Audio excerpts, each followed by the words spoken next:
Hey, everybody. We're so glad that you can join us today and that you come for our second webinar in our series.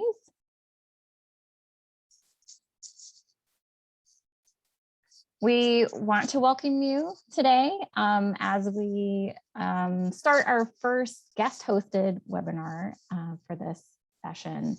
I'm Joy Banks and I'm a member of CLEAR's grant team. And today I'll be starting things off. My fellow program officer, Sharon Burney, is also here today, as well as our colleague, Diane Ramirez. And we're going to be your support team as we help to support our hosts.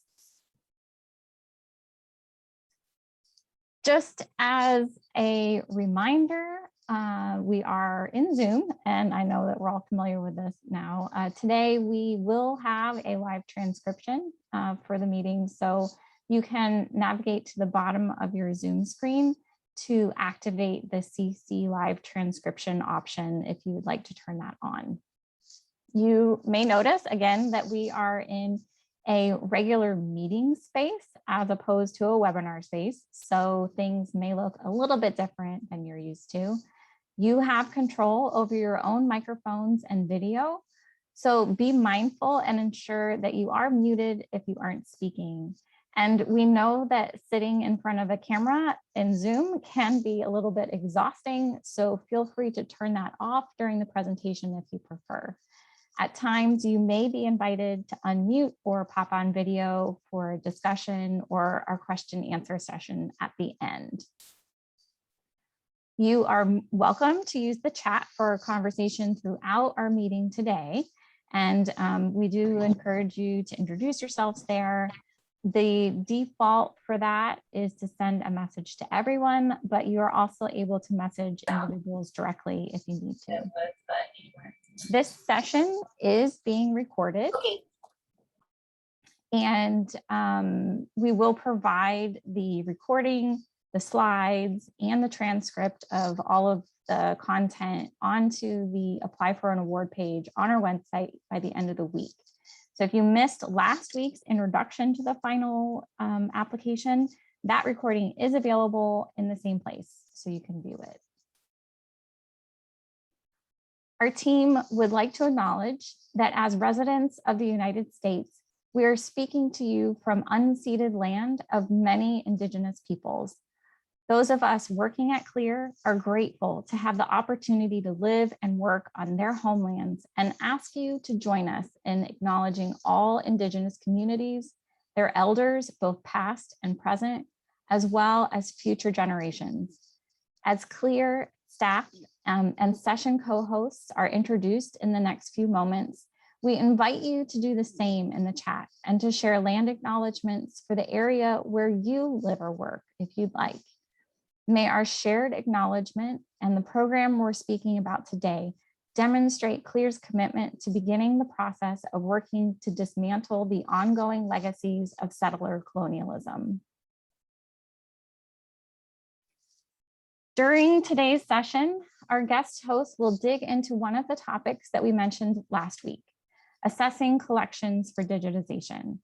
We've allotted 90 minutes total for today's webinar, and the speakers will be interspersing 2 short breaks during their content. We're hoping for an engaging time of conversation and learning to support your development of a competitive final application. The plan is to reserve about 25 minutes for questions and answers near the end of this session. Both the session co-hosts and CLEAR staff will be available to answer questions at that time. So while you may pose questions throughout using the chat box, and we do invite that, keep in mind that we may not get to every question as it's asked, and staff will be keeping track in a separate document so that we're sure to answer all of the questions by the end of the presentation.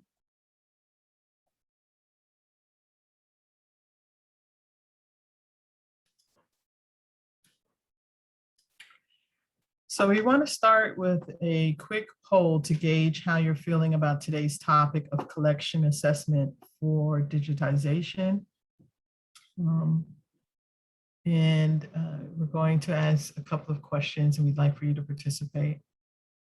First one would be, how prepared do you feel to develop the application components we'll discuss?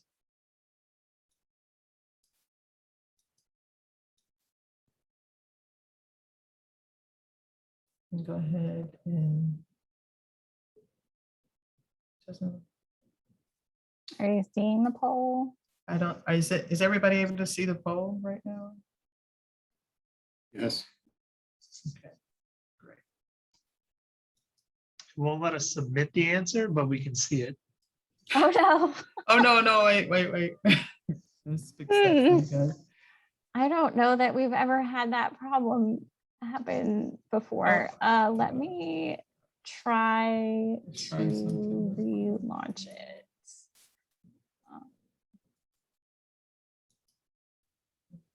Okay, so I just relaunched it. Yes, now we have questions. We have answers coming in. Good. Okay. Okay, good. Thank you.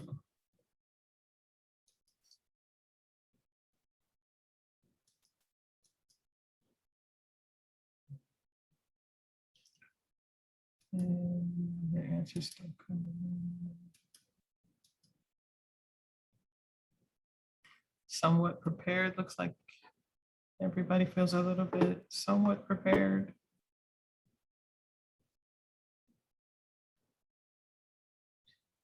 The next would be somewhat unprepared and neutral, with very few feeling completely prepared.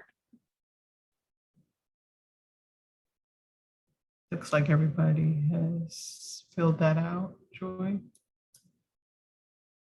Okay, We'll ask you again at the end of the session. yes, to we will. see. Yeah, so we're going to be Okay. asked, yeah, we want to see how useful these workshops are being, because this is our first time participating in this along with you. So, okay. Has everybody finished the poll? Okay. All right. So Joy, you want to? We're gonna have Lori start sharing her screen Yeah, and and then we're gonna- transition over. Yep. Okay, I'm going to introduce our two guest workshop participants, Lori Taylor and Lourdes Santa Maria Wheeler. Lori is the Senior Director for Library Technology and Digital Strategies. She provides leadership for technology and partnerships with the University of Florida libraries across the university, regionally, nationally, and internationally. She works closely with colleagues to sustain collaborations for building collections, community, and capacity, including for the Digital Library of the Caribbean and Library Press at UF. Her work is geared towards enabling a culture of radical collaboration that values and supports diversity, equity, and inclusion. Lourdes Santa Maria Wheeler is a first-generation Cuban American working at the intersection of galleries, libraries, archives, and museums. She is currently the exhibits director at the University of Florida George A. Smathers Libraries and adjunct assistant professor in museum studies. She established and oversees a comprehensive exhibition program that includes physical and digital exhibitions that enhance research and learning opportunities at the University of Florida.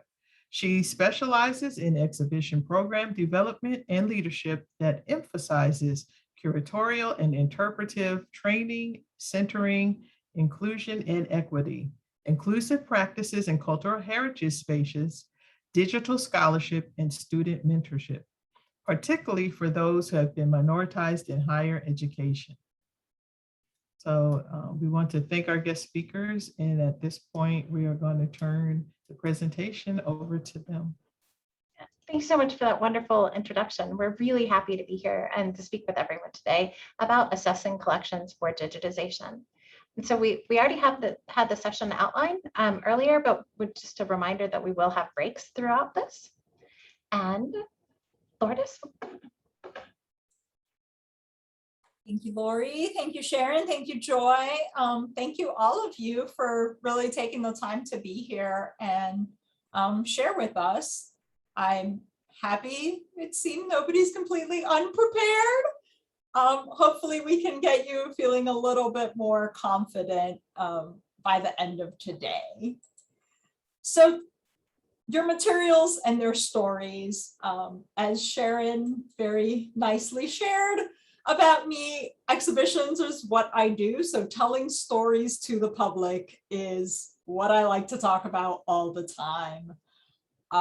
Storytelling or lovingly creating lists, because I'm sure as you prepare your proposals, it feels like that's all you're doing is making a list of this and making a list of that. Lots of lists. I like to-do lists, so we'll work through everybody's list together. So telling stories with your selected materials and collections, you all have already started to make some of those general lists and some of your general reasoning. But today we're going to think about how to refine that for a more detailed proposal. And of course, you're going to want to make sure you include the basics, your material formats that are going to be included, the provenance, any other information that explains how those materials got to your organization. If you know, sometimes we don't know, sometimes they were dropped off on a doorstep. But if you know that, it is helpful. The general geographic scope, date range of your materials, what is their current condition and storage environment. And we know that that can change at any given moment, especially for those of us in the South and the Caribbean. And I'll say actually just across the world with the state of the universe these days. The age of your materials and the size of your collection. Estimates are okay. Lori is going to talk about that much more detail later on. But really understanding the extent and the condition of your materials and your collections to be digitized is going to be essential for the reviewers. Because really beyond the basics, you're going to want to craft a story to draw them in. Your why this project should be funded. Why should they care? The big so what? It kind of feels really mean if you think about it when you're telling somebody the story and they stop and they're like, so what? Think about your project in that term, not necessarily in a mean or nobody cares, but in why should they care more? Why should they also be champions of these stories? So next slide, please, Lori. So to answer some of those whys and the so whats and the who cares and why should I care, I really like this guiding framework for interpretation from Seema Rao. And really it kind of helps refine and address some of the things in your narrative that are going to craft a much more detailed story. So why should these materials be digitized and shared more broadly? Why is this story important? Just because it's a less shared story or a lesser heard voice in some spaces, that's not really enough. That's not enough to say, yes, this should be funded. Yes, we should keep moving forward. So why? Why is that? To whom is this story going to be important? Identify the people in your story, not just the creators of the materials, but perhaps the intended original audience of the materials, the new reintroduced audience who's going to utilize these materials, the users of it, and the possible unintended users. When you think you're going to digitize these materials and share them more broadly, we like to think we know who's going to use them, but there's always this unintended, nebulous other entity out there who maybe comes across your materials by accident, by searching for them, referred to from somewhere else. How is that going to be useful? How is that going to affect them? And so then, and of course, the what. Describe your materials, if it's useful both as a whole and as an individual. Do they serve the same purpose or not? What makes them unique and special? Sometimes things, their value, not monetarily, of course, but their intellectual value, cultural value is very much an individual. one piece of paper, one newspaper, or perhaps not. Perhaps really it's the entire collection, or even how your collection fits into other existing collections and materials that may be out there, whether at your own institutions or elsewhere. It could be a complementary situation that would really be beneficial. Think about all of those possibilities as you're crafting this narrative, to really kind of draw that reviewer in and kind of make them want to eat their popcorn and follow along. Next slide, please, Lori. And so, of course, as you're refining your story and answering some of those detailed questions, it may be necessary to refine your materials. You maybe have started with a collection in general, and maybe as you craft that narrative, you realize, well, really it's, this 90% of the collection, or these 10 boxes, and not so much this one other box. So really prioritize both in your story and in your lovingly created list of materials. What are the must-have items? What's the must-see thing that best shares your story? Thinking about, we want to digitize everything. Everybody wants to digitize everything and include everything. And obviously, if you're already to this point, you see the value in these collections being shared more broadly. And it's really easy to just jump in and be like, oh, I can't possibly leave this out, or I can't possibly not include this other thing.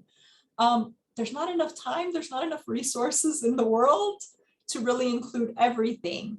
So think about really what is the must-have. What are the items that both tell your story, advance your story, complicate your story, complicate other existing stories out there, maybe negate other narratives that have been shared in other spaces, and what would be that benefit, and who is going to benefit from this access?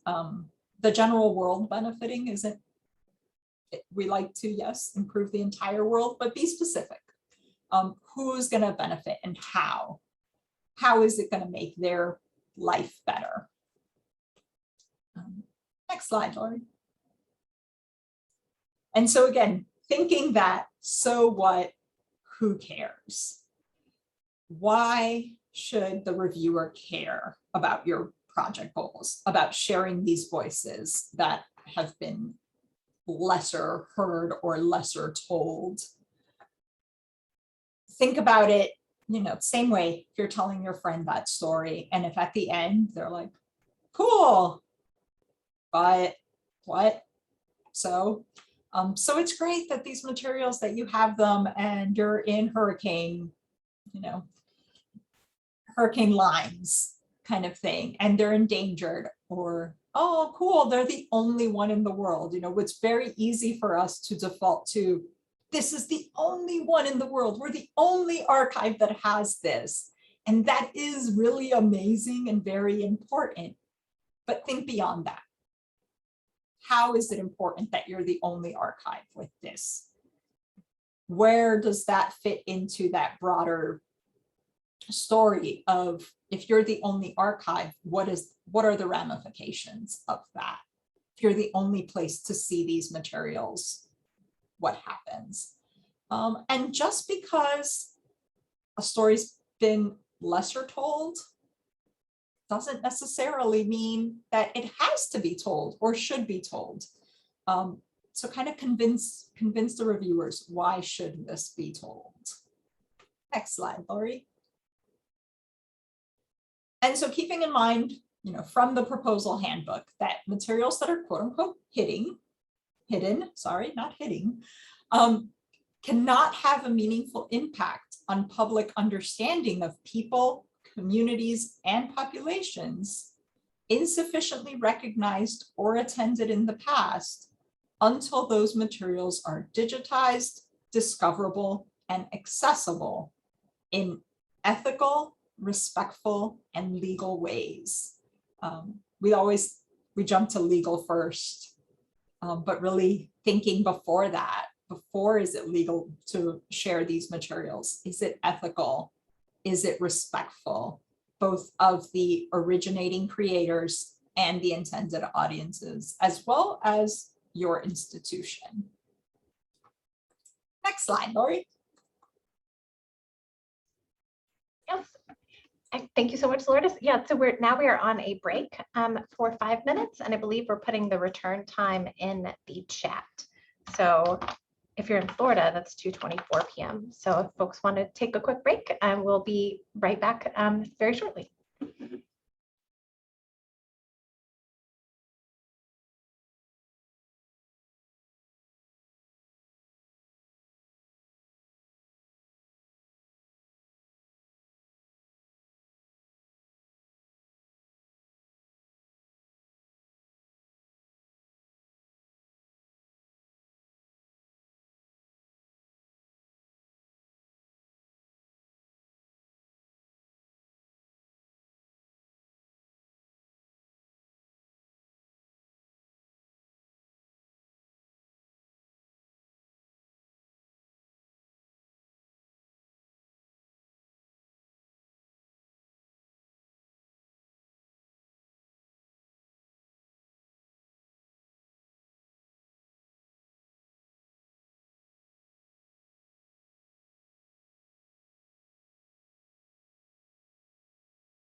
I think that we should be gathering back together again, and we'll wait for everybody to get resettled and ready to hear more. Excellent. So are we okay to start? Okay, wonderful. Yeah, so estimating. This is a topic that I really love. It's really important to stress that accuracy is a process when estimating. So from the last session during the Q&A, one of the live answers, I'm going to read it because it's really useful. So Clear explained, some level of ambiguity is expected when working with collections that are under-described or in cases where physical access is limited. Our reviewers do expect applicants to provide the best estimates possible so that a clear picture of the size, scope, and conditions of the collections being nominated is understood. It is typical for this program that collection size estimates and descriptions are refined between the initial and the final applications. Proposals that are too vague so reviewers cannot develop confidence that the applicant's work have the impact they claim are less likely to be competitive. At the same time, reviewers understand the current circumstances that affect the applicant's ability to access and work with source materials, and will keep those circumstances in mind when deciding which proposals best align with the goals of the program. I just think that's a great way to frame it. Because when you're estimating, it's really a process. And so Lourdes has already wonderfully shared that it begins with the story and the scope. Everything begins with the materials. From the story, you'll get an inventory, you'll get a list, and then you'll be able to get estimated counts from the list and samples, like sampling materials, counting, what they are, listening to an audio tape if you can, seeing how long, how much of these materials there are. So this image kind of looks like a funnel, but really it's more of a telescoping. I mean, these things do funnel down into each other, but really you're going back and forth in the process. The digitization method, what are you digitizing? What standards are you using? Do you have vendor quotes, your own time estimates? All of that's going to inform what you're going to digitize on the story and your estimated counts, because you have to have a cohesive project. The story of your project is the wonderful, meaningful story of the content of your materials, also the format of your materials and what you can do. It's also your story. That will also inform why digitize, given the cost and requirements, which are quite high. And then it helps you choose the samples that help illustrate what you're doing. So for estimating, we've covered your story and your scope, and we've touched on inventory, and now we're thinking about using those to estimate. Scientists, project managers, library and archive, and museum and cultural heritage folks, we all have a shared need to address possible errors. Accuracy and precision are two ways to think about possible errors or variance from assigned estimates and reality. So with estimating, you have accuracy, which is achieved when there's a minimal difference between the measurement and the reality. So they're very close together. Precision, you could be specific, exact, but it doesn't necessarily mean it's connected to anything true. We want accuracy over precision, if there's ever a question. For the grant, we need numbers. We need to have precise numbers, but the goal is to have precise numbers, to have a process so that we can derive precise numbers that are accurate. So if I said this jar of gumballs had 87 gumballs in it, that's a precise number. It's not even a round number, it's very precise. But if the truth is it has 142 gumballs, then 87 is really not accurate. And 140 as a general estimation would be a much better number. It's accurate. And it's still a precise number. So for grants, I've never had the wonderful experience of a fully defined and inventoried collection to be digitized with a precise page or item count. I've also never had the luxury of a world of perfect information like that. I don't know that anyone has. For hidden collections, we're working from places of imperfect information. So here we have a general scope, which is based on your collection definition and story. And then our work in estimating is to define what the parameters are and to develop a method. From there, you can develop accurate numbers. I know this is a little abstract, so we're going to go into more precision. Got a little bit more. But Michael had shared a question in the chat. I'm not really keeping up with the chat, but this one was over the break, so I saw it. On looking at page numbers versus like folder numbers and box counts. That's awesome. What you want to do is you want to have the most granular data possible. It's an awesome question. Thank you, Michael. You want to have the most granular data possible that's accurate. And so working with, you've got an inventory or a list by type, how many of each type of materials, how precise can you be with the information you have before you have a method? So Michael's already shared that some of the folks, they have multiple partners. Some have page counts, so they've got a precise and accurate count. Others have, we've got folders, we've got boxes. Okay, so now your method comes in. The method I have basically always chosen for working with archival materials. If they're pages, if they're documents, I use a couple of different standards and I measure the boxes. So we have the two standards at the top. One says that a cubic foot equals 3,000 pages. Another says a cubic foot is 2,000 pages. If I have done sample counts on the pages and the boxes, and I actually know, and I know how big the folders are they archival paper? Are they regular paper? Like, what am I looking at for numbers? If I have approximate counts, I can, multiply by the boxes, at how many we have. But sometimes I just measure, and sometimes the boxes aren't all the same. And so I use measuring tape to get an estimate. Plan for variance. If you do have a bunch of different types of folders, like it really does matter if they're archival paper, if they're not archival paper, what condition they're in, is this onion skin, is this not? So you'll need to plan for that variance with your materials. At UF, we used to estimate microfilm reels at about 1,000 pages because we didn't know. We just hadn't done that. A microfilm reel, we hadn't digitized that many of them. And the ones we had varied from 400 pages to 1,400, and sometimes even wider than that. But that's a 1,000-page swing. That's huge. So as we've done more and more microfilm reels in terms of digitization, we've realized most of them are 850 to 900 pages. And granted, this is of newspapers on microfilm or microfilmed by UF. So it's a specific subset, but we've gotten more granular. It's been 14 years though. So at the 1,000 pages per microfilm reel, that's a really good estimate. It's a great one to work with. So before we move to the next part, we have a poll for asking about the format of your original materials.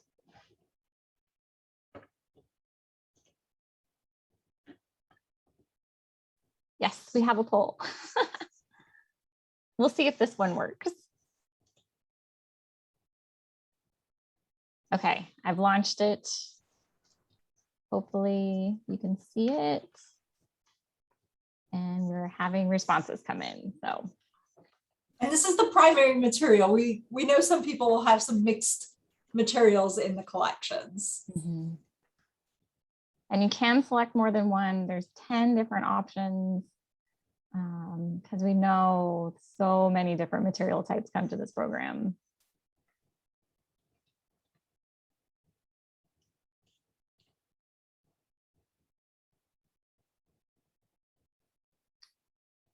Okay, I think that everybody, oh, we have a few more coming in. We'll wait another 10 seconds.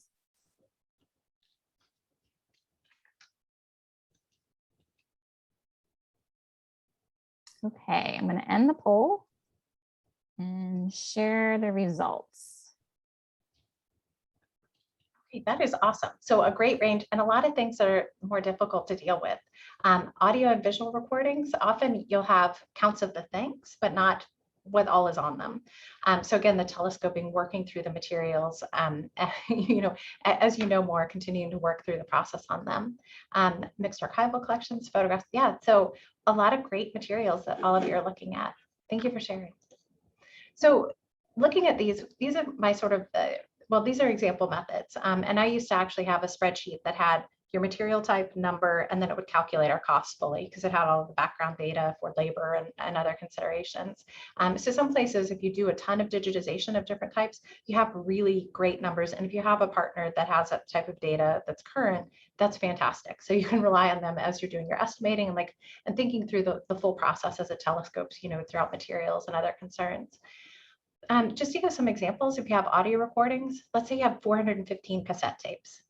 Okay, is there a normal cassette tape? Not in my experience, but the expectation for a cassette tape for the purposes of estimating, you can assume generally that it'll be 30 minutes on each side. That will be different from reality, but that's something that you can assume for the processes of estimating if you haven't been able to sample the material and listen to it to be able to better gauge what these might be. What is your variance? Hopefully you've been able to listen to some, or you have records of people who have listened to them, or some transcriptions. And so then you can get what your variance is, and then you could develop something like, okay, it will be 374 hours of audio recordings. Microfilm reels, let's say you have 47 of them. They're not too hard to count. So 47, counting 900 frames by 47, it's a much larger process. But then you could look at What's the variance, if you have a good sample set. And so it's, again, your method here is just kind of multiplication. If you have albums and scrapbooks, you're definitely going to want to count what you're digitizing of them. Are you digitizing the individual pictures in them? Are you digitizing them at the page level, which may have multiple photographs, but then you're only dealing with like a page per album or scrapbook, but then you'll be talking about different equipment and process. So what you're counting and how you're counting it really matters when you're looking at estimating. Again, always look at some sort of variance. Like, this is general, but variance, is it generally more at higher number? Is it sometimes lower? Like, what do I want to apply for a variance? Or do I want to say, I don't know enough to apply variance, I'm going to go with the benchmarks that I have and apply the multiplication on that. You need to have some good data to start with, and that comes from your story, which gives you the scope for the inventory. Then you need to do the sample counts, and then you need the method. Method is really just a multiplication formula with the understanding of what variance might be. The big question, we added another poll. For our second poll, can you access your materials?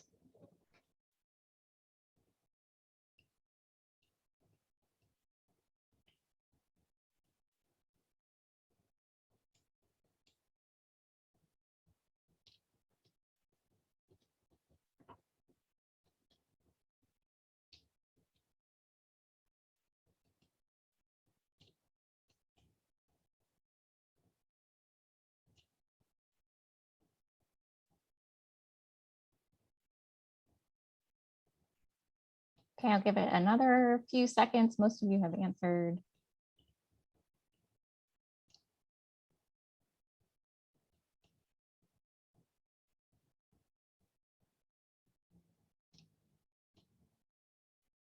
And I will end the poll and share the results. Oh, that's awesome. So the vast majority have full access, and then some have limited access, but some do not have access. It's definitely more difficult to deal with when you don't have access. You can still develop estimates if you have a sense of the physical space and the measurements. They are going to have a lot more variance. So one of the things in looking at estimating, a question that almost always comes up is, what if I'm wrong? It's okay, is the big answer. Estimates are estimates. If something surprising comes up during the grant, you're awarded, you have an estimate, oh, now there's a change after, in post-award, that's totally fine. You just call clear. Grant proposals aren't a mortgage agreement. They're not an oath. You want to be as accurate as possible. But that said, with a solid process and good data based on sampling and estimating, even then, sometimes major variances happen that are unexpected. The guidelines state, describe to the best of your ability.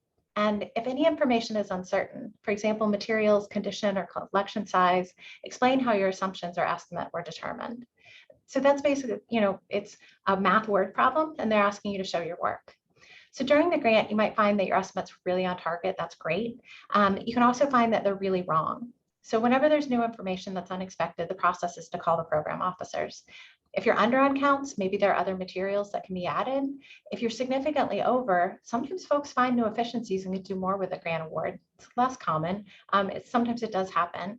Other times it means that you're reducing the scope. It could mean that you're doing fewer notebooks, but you're still meeting the page count. CLEAR program officers are like all grant program officers. They're there as resources. They want to help you be successful. If there are concerns, always contact them. And just to know, while it's surprising when estimates change, it's expected. And one of the super strengths of the CLEAR Hidden Collections program, it allows us collectively as a community to have more data to create better future estimates. In tech, we talk about the unknown unknowns. You can't plan effectively for what you can't know about. So part of the work in an awarded project is doing discovery work of your collection, which helps you refine your estimates for your future work. And the information you learn when you share it with others, it helps us all have a better collective knowledge on averages, expectations, and considerations. So I'm excited to get to the Q&A and see what questions people have or examples of how you're doing your estimation work.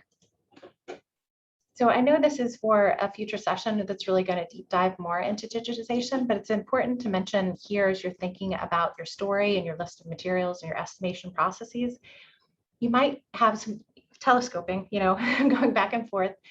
Some of your choices may change when you look at, oh, these materials are absolutely the ones I want to include, but can I digitize them in-house? Sometimes if you can't digitize them in-house, your answer is going to be no, we're not going to include them at this time because we don't want to transport the materials. We don't know what vendor we would trust or even we would work with. Maybe we have a partner, maybe we don't have a partner, but we really need one. It's a large format map or architectural drawing. We really need a major overhead camera and a big table for it. So as you're doing your list, as you're developing your story, you also have to think about how are we going to digitize this? And what's the process on it? That will also inform your estimates for your output and the length of time that the project will take. So also looking at digitization, you'll want to consider the standards and the costs. It is awesome to have things like FADGI now, the Federal Access Guidelines, Federal Access Digital Guidelines Initiative. We didn't have some of these when I started in digital libraries. There's also the DLF time cost calculator. Awesome resource. Whether you use it for the calculations, it makes visible so many of the things that are part of the calculation process. We have at University of Florida, we have our time estimates. Some of these are outdated, but they still, a lot of different places that have digitization units have these estimates, and you can look at them and think, what does this mean for me? Oh, if I'm doing a map that has to be done with an overhead camera and 5 different shots and then stitched together digitally, that one map is going to be, it's going to take so much more time and so much more effort. I'm going to have to partner with someone. Maybe it's not what I want to include in my story because there are these other things I can do that help the project sing with a stronger voice. So all of these are part of the considerations. Also, as you're looking at the digitization work, I always remember digitization is a lot more than scanning. Project management, depending on the project, is 30% of the cost. I always start with 30% and normally go up from there. There are ways that you can control it, but if you're doing a single project, you want to have a good plan for that cost, whether you're committing to that as cost share or you're asking for funding for that. You want to make sure that you can manage the project for the story and the scope and the estimates that you have. And as Laura said, so what, tell me more, make it meaningful. The why on digitization, your technical answers, you have your story answers, but we have to go beyond return on investment, beyond access. Why your collection and why now? We all know the benefits of digitization. We also know we can't digitize everything. And everyone here, every single person here has a story that is wonderful and worthy of being funded. That's what we already know. But we're in a world of not infinite funding. So we're asking, why are yours so critically important right now? So I'm a co-PI on a hidden collections grant to digitize Caribbean newspapers on microfilm held at universities, the University of Florida and the University of Puerto Rico. Generally, microfilm sounds less important than your one-of-a-kind archival collections, but the microfilm in these cases is actually one of a kind in many cases, of the only newspapers known to exist in the world, or some that are extremely rare. So microfilm requires also a microfilm reader, and it's Caribbean content, and libraries in the US normally don't lend internationally. I don't know if others do. I wouldn't think so. And that's if there's a lendable copy. So you have all of these restrictions that are in place. So with this grant, we made the case that the critical need for access to the materials now, especially with climate change, especially with more storms, especially with more Caribbean people living in the diaspora than living in the Caribbean, digital was the only way to handle preservation and access, and the need is enormous. We submitted the grant in 2018 following devastating hurricanes and migration, and the film is super rare and not, the other thing about the Caribbean is it's not enough to digitize, oh, well, we have the Dominica film, now we have more of that. That's not the story of Dominica. You actually need the full Caribbean. You need so much more that makes the context and shares the scope, especially you have migration within the region and you have diaspora migration overall. So the film, it's hundreds of thousands of pages of newspapers. It's a game changer for Caribbean studies because it allows us new insights, new possibilities. It's never been available in this manner ever. And so that's some of the criticality and how we thought through the project and we made for a competitive bid. Your samples are also a great way for you to continue to make the case, and you can show what's hidden, which can be showing the obstacle, showing the lack, and showing the absence. So with the grant that UF did for the newspapers, we did screenshots of sample records. We had photos of the physical location, and we had images of digital from another project. We didn't have any way to actually provide digital images of the materials we were going to include for this. If you've digitized some of your collections that are being proposed and you can show you those, that's awesome. That is totally great.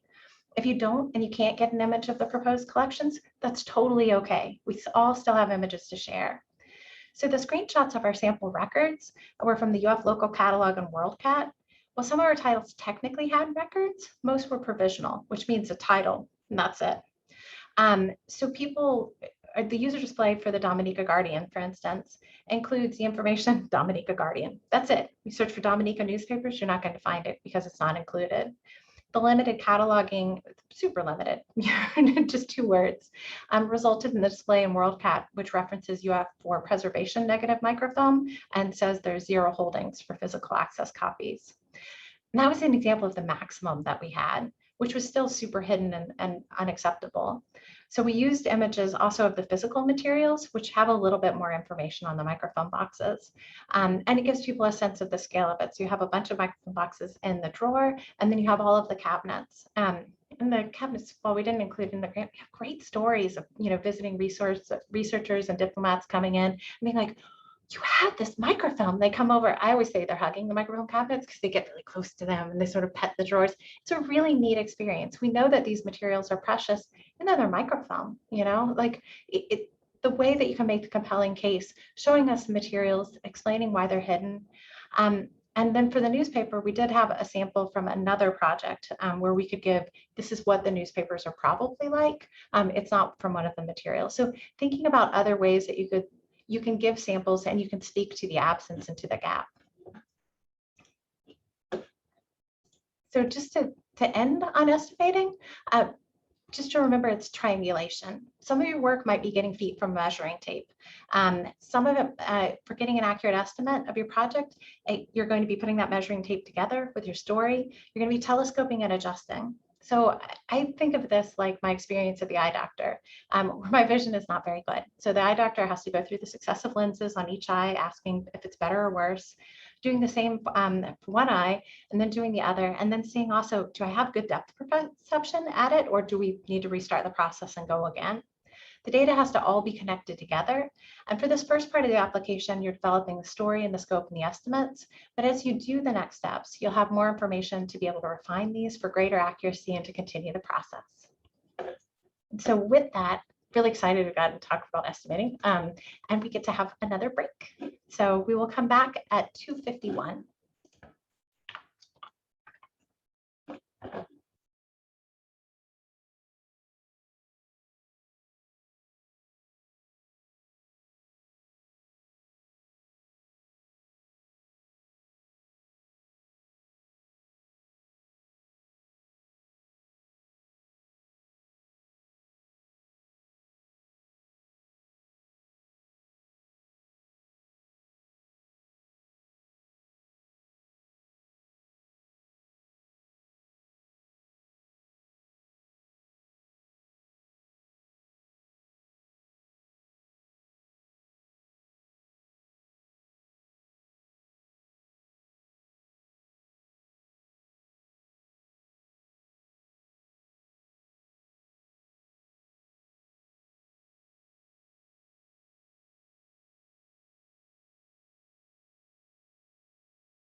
Okay, my clock says 2:51, so we will hope that everybody made it back, and I'll give it back to our host.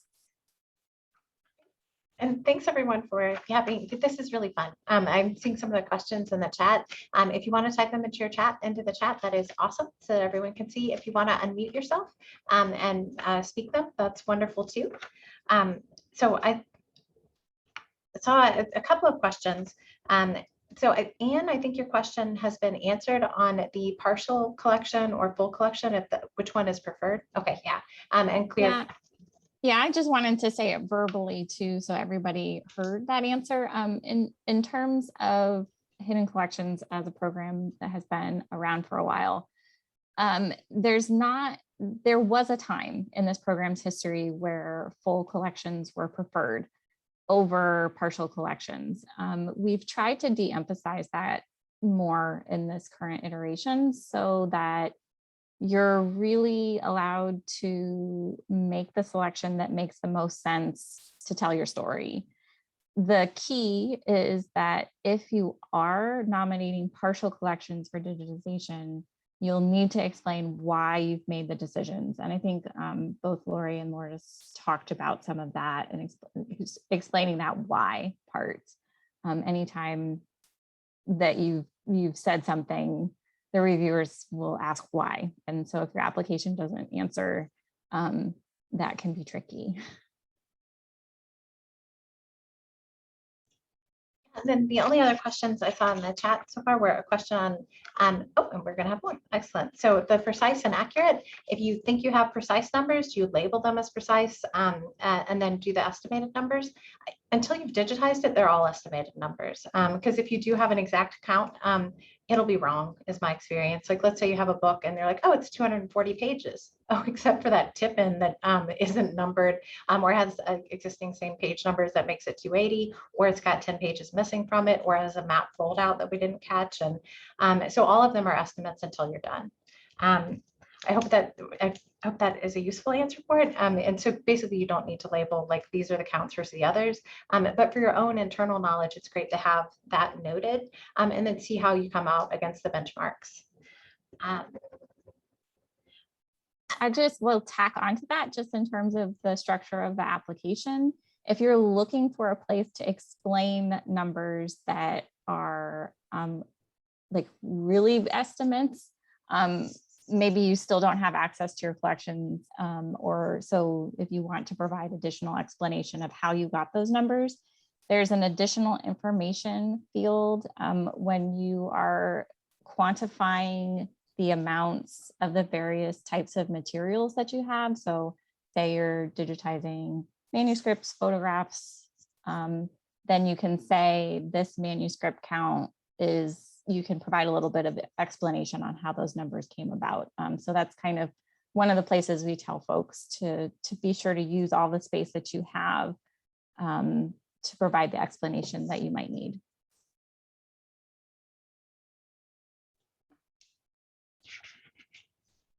Yeah, so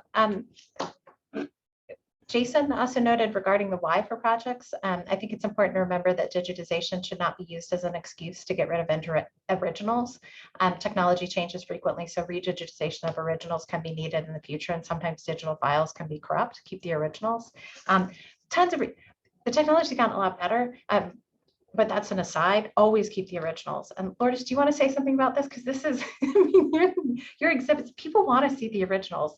I've had people almost cry when we say like, no, that wasn't kept because it literally disintegrated in the digitization process. So Lourdes, you can want to speak to that? I can wax poetic about originals versus reproductions for much more time than we have today. But yes, I think it's a good thing to keep in mind. Just because we're digitizing it and making it more broadly available does not automatically equal destruction, deaccession, whatever that may be.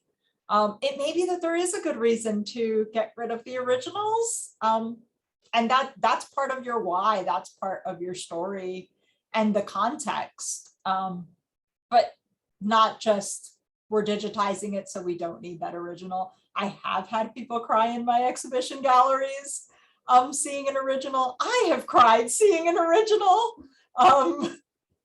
And not just because of that aura of materiality, but in thinking of that story, when you're telling your story, if, it's going to be a moving story. These are unheard, untold, lesser told stories. By nature, they are moving and gut-wrenching and emotional. And perhaps knowing whose hands those things have been through is a part of your story, and you don't really want to lose that. So yes, thank you, Lori. Thank you, Jason. Yeah, everybody loves originals. And so We're we've all got holders.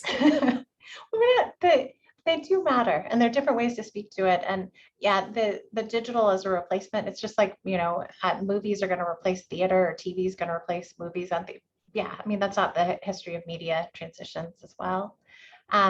So Michael has a question: reporting file formats and specifications, can each collaborator use their own established specs? No, it would be my quick answer to that, because how would you normalize that in terms of the grant proposal so that the reviewers can understand what they're looking at? If they're different specs, so you want to be able to get to similar numbers, and obviously there are different categories. So if one's only doing artworks, one's only doing manuscript pages, but you need it to make cohesive sense holistically as a project. But it might be a spreadsheet with sort of like a basketball diagram. Okay, so these people are in this bracket. When they say this, it really means this. As internal documentation that you map it in order to translate it to make sense, if I'm understanding the question properly. But if Joy also wants to add a caveat or correction. Yeah, I think that where we've seen large scale collaborations on digitization working towards similar goals in terms of the digital preservation aims is always where you want to go. And if you're working with collaborators who maybe have a different capacity, one of the goals for this program should probably be drawing everybody up to the same level of capacity. So if there are additional technologies that need to be purchased, or something else that can create a more equitable grant experience, that would be probably where our reviewers will look for you to go. If you want to send us a more specific question about the like very particular aspects of the proposal that you're thinking about, we can provide you a more targeted response to the situation that you might be dealing with. And I don't know that I understand the question on the section. So in the first round, feedback did not include a section topic. Should we assume it's fine?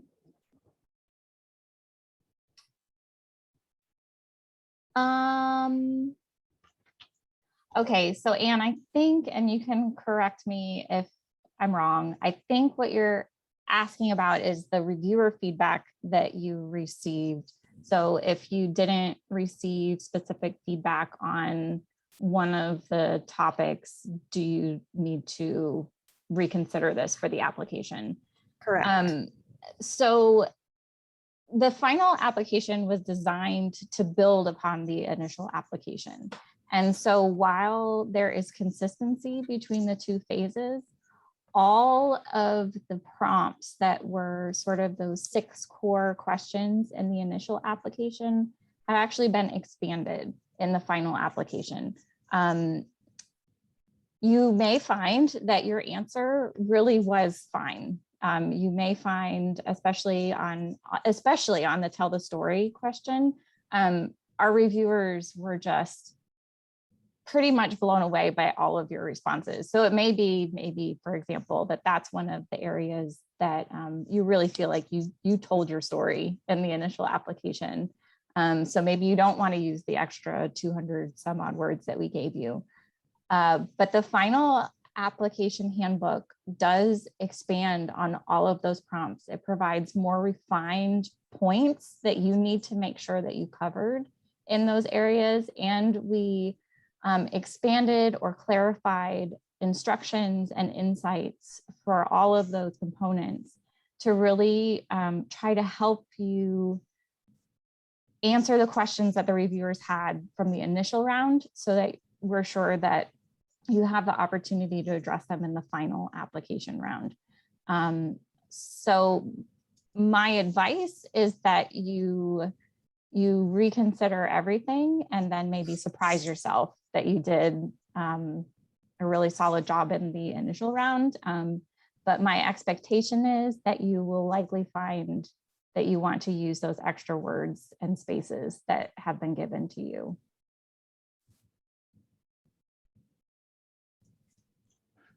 And so then the next question that I see is, when you say partial collections are okay, does that mean a partial of a photo only collection? It means a partial of any type of collection or a whole of any type of collection. Or would partial mean only digitizing the photos in a collection that contains textual AV and photos? Partial can be any way that you want to split it. It does not matter. You may decide, like with story, I would love to do the entire collection. Okay, I don't want anything to go off site, and here's the equipment I have. Okay, I'm going to do photos only. That's totally normal, and that happens all the time. Like, or if I have these materials to digitize, I know they need to run through conservation first because they're too fragile, and we don't have money, or we don't have a secure way to transport them where they're not going to degrade in the process and get hurt. So we're just not going to include those for this one. We're going to focus on these other materials, and we're going to, look at another project for the other materials later on. And then we have a question: are microfilms and microforms originals for the purposes of this application? I'm not sure about the technical language for the application. In my world, they're often the only copies that are known to exist in the world, or they're even unknown to exist in the world. So Florida and the Caribbean, they're originals for me, but I don't know about the program. So again, yeah, that's a really good question, because clearly these are a reproduction of something else. And in terms of what we're asking for when we're talking about your original materials, we need to know the physical format of whatever you're proposing to digitize, because the physical format will inform your digital format. So in this case, yes, the microfilm would be, or microform would be, the original format. And then as you progress in your application and start to think about the estimations of your digital files at the end, that's going to be where Lori's suggestions on like how to estimate the number of pages, if like say these are microform film of newspapers, you're going to want to know about how many pages might be included on each of the films, so that you have a sense of how many files you'll end up with at the end. But you're probably starting with 500 films, which may produce 70,000 digital files. But yeah, that's kind of the progression of the original format to the digital formats at the end.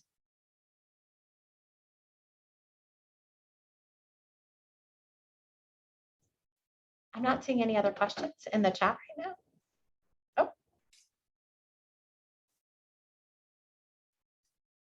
Yeah, so the next one is, we decide to remove an entire category of materials to digitize. So for example, the scrapbooks, because we decide they're too fragile. Do we have to discuss that as a change in our application if we mentioned it in an earlier application? Yes, under the final application adjustment section. Yes, I would say that would be something that you might want to mention to the reviewers. As we mentioned last week, it's probable that at least 2 of the reviewers will have read your application in the first round. So if you're removing objects or adding objects or collections in, it's probably something just to mention, so that they're not like, well, where did those scrapbooks go? Yeah, and then Michael, estimating audio from reels, you have an example of 10 reel-to-reel tapes, but no documentation on how many tracks there might be without listening. Reel-to-reel is some of the things that you can talk about are based on material type. If they're cassette tapes, they're generally newer, and you can estimate like they'll have 30 minutes aside. If they're an oral history interview, often you're saying one cassette tape is a person. It's 1 hour, it's a person, because that's how long a lot of oral history interviews are. If it's a collection of songs, a lot of older songs are about 3 minutes. So you can use benchmarks based on the format type and the content type. Reel-to-reels are really weird, is my experience, and maybe that's only what's happening. But so we had an oral history researcher, Samuel Proctor, who devised his own methods of recording things, including a reel-to-reel. So the format, sometimes you're like, oh, the reel-to-reel, so the tape should be this long. Oh no, it's actually this long. Oh, it was recorded at this speed that is not what a normal speed is. Oh, people decided to play with it as well. So you have like an audio track of content that you're trying to preserve, and then you have someone testing it. And then if you can listen to one of them or get one digitized to give you a sample set, because often you don't want to listen to them unless you're digitizing because they break, and taping them together, it's delicate. And so the other thing I would do, I would call Backstage Works. I think they're one of the ones that digitizes reel-to-reel in terms of vendors. Call the vendors and say, like, what would you think if I had 10, I'm writing a grant, what do you think's on it? And you can use that as your estimation method. Or I know Dartmouth was digitizing reel-to-reel for a while. I do not have enough data on reel-to-reel to be useful. Lourdes, do you know anybody who does? I'll be honest, I often forget about it because I like to put it out of my mind because it always causes problems. And by problems, I mean that there are no standards. But no, I think I do think calling a vendor would probably be the better. Backstage Works, I believe. Backstage Works. We'll try to find you a link real quick and drop that in the chat. But I mean, I would Google for reel-to-reel digitization. And then also look at other clear applications for ones that have had it, and then see where they've sent it. I often Google for other people's grant proposals. Oh, 2 Squares is another reel-to-reel vendor. I've never heard of them. That is awesome to know. Oh, and tons of vendors listed. Awesome. Yes, disclosure on the list of vendors that we maintain, it is just vendors that let us know they want to be listed. We are not advocating any of them or saying anything about the services that they offer, but they have contacted us to ask us to be listed. The other thing about audio and visual materials is that we have a technical specifications guide that we've created for our Recordings at Risk program. And so that we'll be sure to link to that resource too, because it has some suggestions on estimating and trying to figure out the complexities of AV materials, because they're so, gosh, how many surprises they give to grant projects.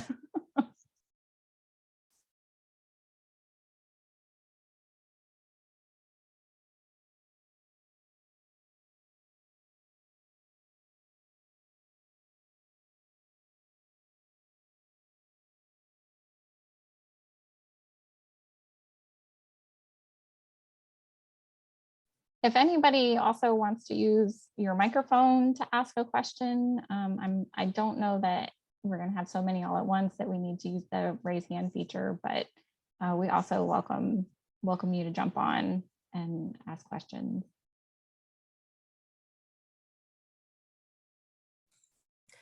I have a question. Hi, I'm Jillian. I'm from Tulane University, and thank you so much for putting these sessions together. They're really helpful. Is there an extended version of the comments that we got from reviewers?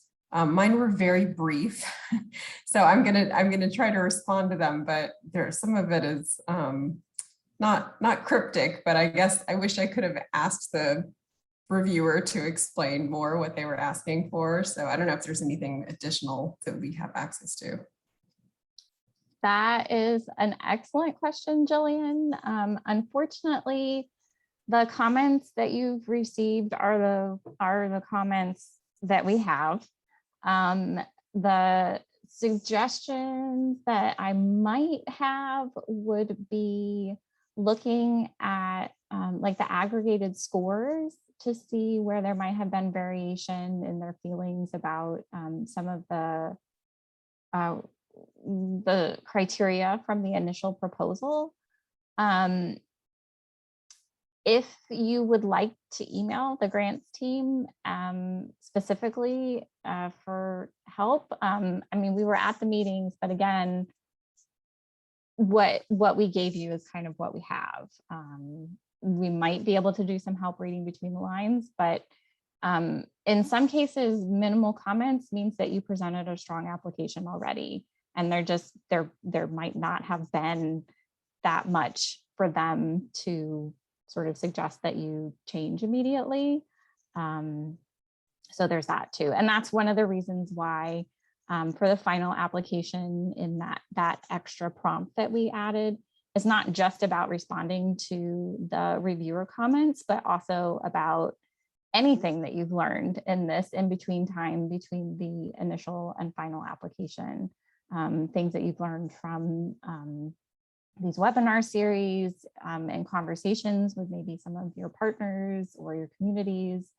And then just, yeah, doing your best with the reviewer comments. Okay, thank you. Hi, good afternoon. Hi. Oh, I think you got muted again accidentally. Oh, There sorry. you go. Let me move my mouse. So my question was, as we're talking about going granular with the digitization and everything like that, as we're talking about community engagement, how granular is granular? Are you looking for what are the standard operating procedures we're going to utilize with engaging? Or are you asking for samples of forms and formats in our engagement with the community? I'm just trying to visualize the types of examples that would give the kind of information that you're looking for without being too much in the minutia, because I kind of live in the weeds. So. Yeah, that's an excellent question. From my experience, so I've been at CLEAR for 3.5 years now. I have never seen our reviewers be angry that an application was too detailed, ever. And so what we've seen is that the more specific information that you can give about something, the more it speaks to your preparation to take on the award project. It could speak to the relationships that you've already built with the communities and show that you've already established these procedures. For sure, when we start talking about, when we get into the actual digitization part of the application, reviewers definitely want the most detail possible that you can provide in terms of the standards that you plan to use, in terms of equipment that you might plan to use, the technologies and checks that you'll put in place to make sure that you're really thinking sustainably about your project. Yeah, forms, policies. Yeah, I have never seen them be disappointed when all of that is included. Yes, Anne just asked about word limits on most sections. We do still have word limits, so there is a balance between detail and being concise in your application. For those of you who may not have discovered this when writing your initial proposals, we can confirm that a URL counts as a single word in the text boxes. So we definitely do see folks submitting URLs out to other resources, keeping in mind that our reviewers are human beings and they may not be able to click on every single link that you give them. But especially if you're trying to support an argument with maybe an example of an event that you've already held to show, we're going to do something like this, you can direct them to whatever this is. And URLs and links out will also likely be helpful when you're doing your work plan and talking about, like, if you're not going to use FADGI as a standard for your digitization, what is the standard that you will be using? And you can direct them to that. So hopefully that answered your email, or your email. I'm sorry, we type emails a lot. Your question.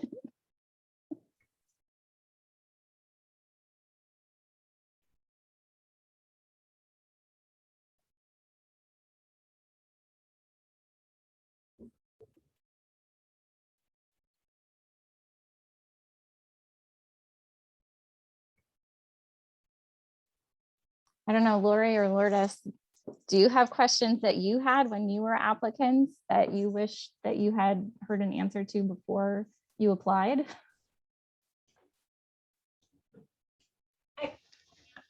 I don't think so, because we're we're very familiar with, if you have a question, call the program officer, and then if you have another question, call again.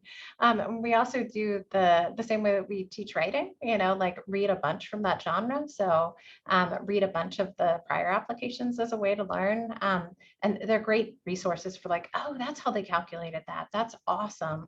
Or, oh, that story is so compelling. Oh, this is what I can think of with my material. So it's really, really helpful. We didn't have the benefit of these webinars. So hopefully this is what's helping. Yeah, and I mean, fortunately, I don't know. We don't have sample applications for this particular final application because it's new. It's been completely redesigned to really hone in on the core values of program that are supporting this thematic focus of amplifying unheard voices. As we said last week, we are hoping to sort of cobble together some model of the documents, especially like the list of collections one. We know that one's kind of weird. So we're hoping to put together something maybe based on past applications to show how that looks. But to support the fact that we don't have model applications, we did design templates for more of the uploads, and we haven't really had those in the past to sort of help frame your thinking about let's see, we have one for the budget narrative. We have the guidelines for the letter writers, the budget detail, that one you must use. The list of collections, that template you must use. But if you ever have any questions, yeah, we take emails over phone calls just so that we can direct them to the person that sort of is most familiar with that aspect. But yes, we hope that you know that we are here for you. So I see Jason had a question about the word limits increase for each section from the final application as compared to the initial one. Yes, for the narrative sections, well, other than in the very first section, sort of where you just have like your basic project information, I think there's a couple of fields in there, like your abstract summary of the project. Those didn't change, but for the ones that have more, allow you to dig deeper into your content and your story, all of those prompts have been expanded. So in the first round, all of them were limited to 500 words. In the final application, they've mostly been expanded to 700 words, I think. I'm sorry, I don't have the handbook in front of me right now. I think it's 750. Yeah, but a couple of them are more. So like the rights, ethics, and reuse is 1,000 words because we know that one is very complex. And especially for those of you dealing with different types of materials or collaborating with different organizations, we wanted to try to give you the space that you could, that you needed to answer that question. And yeah, there are no prior applications for this iteration. We're considering the possibility, the only thing that's sort of the same on this application from former cycles is the budget detail. Pretty much everything else has been redesigned. So sharing past applications won't be representative of what you're being asked to answer this time around. But you have an advantage in that we actually at the end have given those assessment rubrics for how the reviewers are evaluating your applications. And so looking at that and seeing the questions that they will be asked, seeing how they're going to be instructed to assign rankings for the final application, that could be useful to you as you think about, okay, what are the things I need to reconsider? What were the areas that maybe I didn't do so well on in the initial application?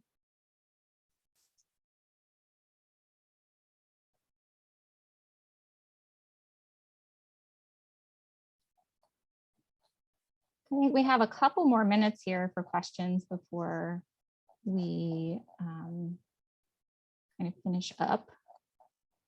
So if anybody else has anything to ask.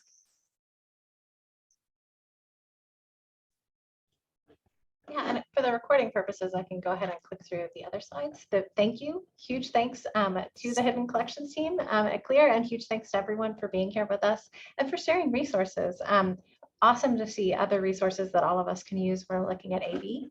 And we do have a citation credit slide, and of course, tons of materials been shared in the chat. So I'm going to go ahead and stop my share so we can see each other more easily in case folks have questions.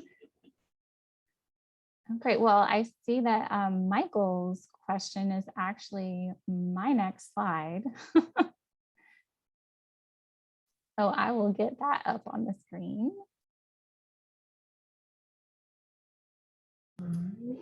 Okay, thank you. Just a few reminders. First, we want to do a check-in again with you about today's topics.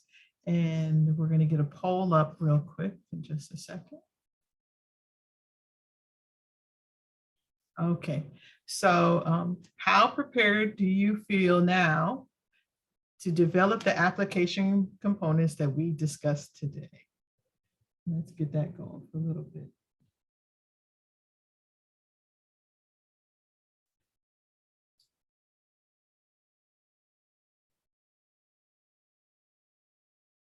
And give it a few more seconds.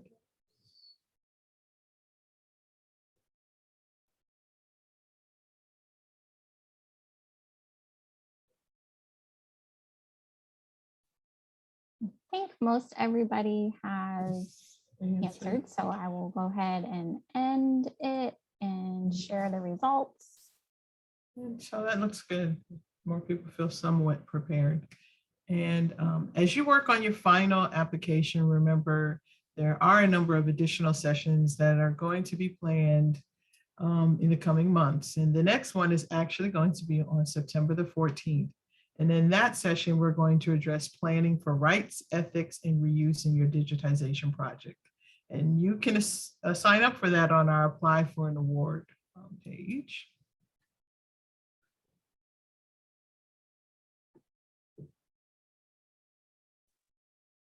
Yes, so we'll get that link shared again so that you can see it.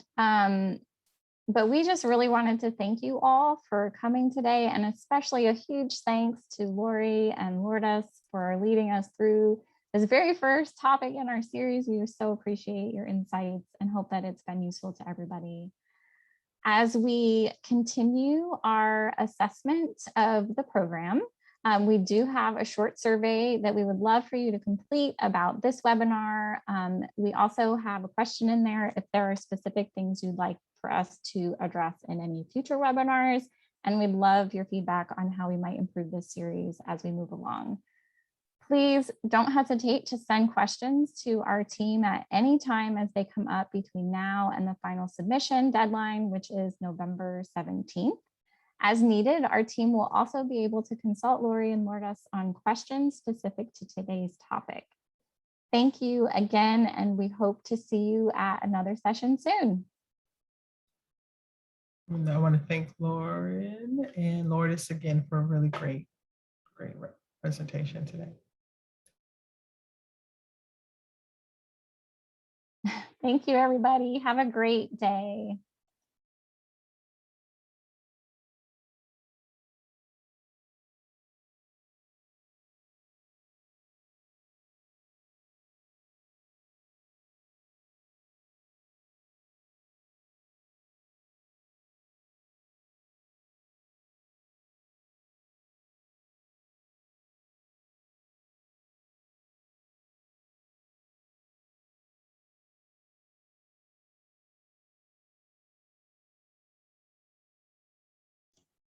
I normally wait till the end in case anybody has last minute thing.